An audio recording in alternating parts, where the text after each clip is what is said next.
ole hruaya hian thiang hlim ti Christian level number pakhat nei an request a siki in ni thei se aron tia chang khat le chang hni na hi han saila ti chuan chang khat na hi asap lain an sa vele don nia thiang hlim eng kim ti thei pa thian tu tin jing thiana o sai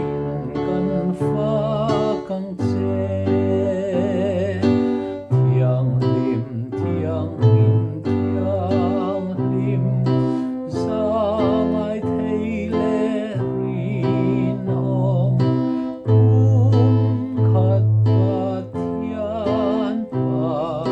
fa tharau thiang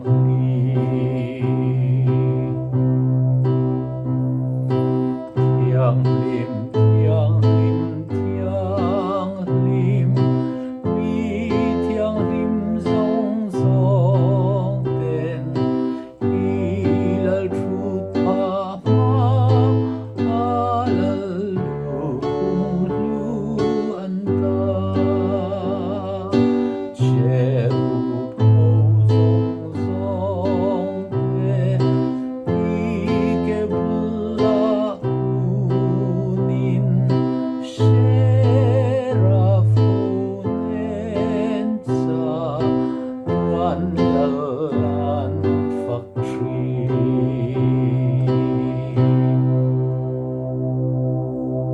hela esa pla chuan holy ti kha nia zo tonga le tu te hi Reverend E.L. Mendas pumena le Reverend Sai Ai thangate an nia an le thiam le meya chang khat na to pum khat pathian pa fa tharau thiang lim ti te hi asap la chuan God in three persons blessed trinity ti kha nia chang khat na chau hi sap la in sachina holy Lord God Almighty,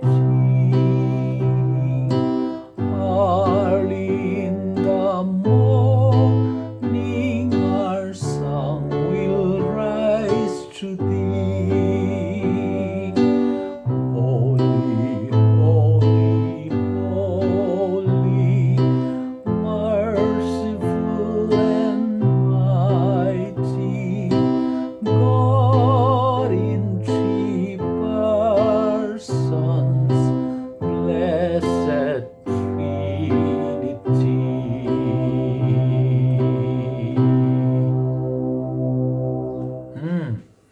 Chắc xóa dốc te po khan ne ya ti khan ai du tok phot me an request tu kha ruaya ani